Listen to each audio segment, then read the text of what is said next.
With everything that's going on, I don't think there is any Kenyan who can afford to have no political bearing.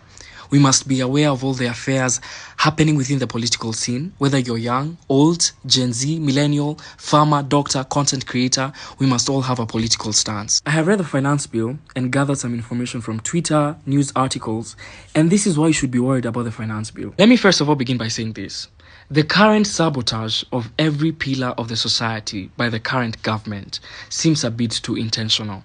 And by the pillars of the society, I mean education, healthcare, transport, businesses, economy, etc. I find it interesting that the Finance Bill 2024 is being shoved down our throats. But most government officials, if not all of them, are actually unable to break it down for Kenyans. MP Mbere North was unable to elucidate the finance bill and the four engines of the economy. MP Elders could not support his narrative around the Finance Bill 2024. We saw MP Kuria Kimani the other day on national television saying that they're introducing tax on bread because they are concerned about diabetes in Kenya. What kind of an argument is that? We also saw the video of nominated Senator Karen Nyamo being asked about the finance bill, and she has no clue whatsoever. Deputy Commissioner Kenya Revenue Authority literally embarrassed himself on national television because he could not explain the motor vehicle tax. The PS Treasury was on national television stammering because he could also not explain the motor vehicle tax. The PS Housing could not explain the housing levy. Health Cabinet Secretary could not explain what social health insurance fund entails. The President's press team could not give a solid explanation to validate the cost of his trip to the United States. My question is, why are these elected and appointed leaders lacking basic understanding of the roles within their jurisdiction? Their inability to explain simple policies and the finance bill itself leaves Kenyans with even further questions. I am no conspiracy theorist, but I just want to ask, is there a correlation between the government suddenly being concerned about overpopulation and their failure to provide vaccines for children in the hospitals? Not to mention, and now we begin breaking down the Finance Bill 2024, they want to introduce a 16% VAT on cancer treatment, which is currently tax-free. Imposing VAT on cancer treatment is simply outrageous, if you ask me. As it is, Kenyans are tired because NHIF doesn't work for common wananchi. They have slashed doctor salary. They have failed to place medical interns in medical institutions.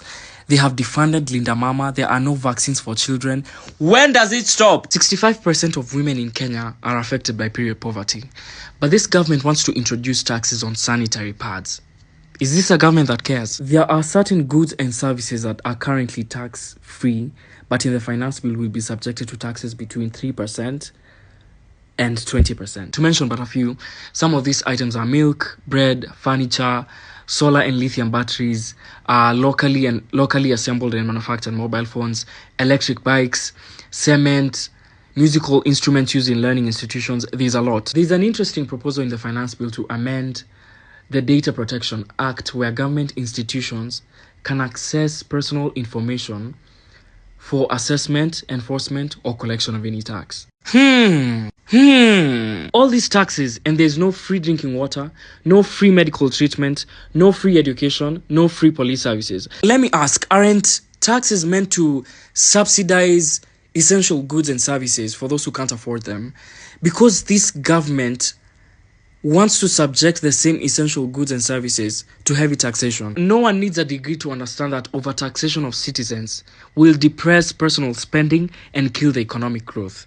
When you overtax businesses, you kill investments and you kill jobs. As it is, with the current taxes, local businesses are shutting down and international companies are not thriving in Kenya anymore. At this point, I want every Kenyan to be radicalized, bana. Kama kuna beshte yako ajui finance bill, ebu muambie.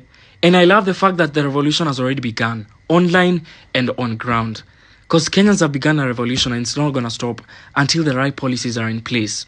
If you have a platform, use it to amplify the truth and the message. And the message is, reject Finance Bill 2024. Let's keep posting, let's keep tweeting, let's keep pushing those messages on WhatsApp mpaka wazazi waone.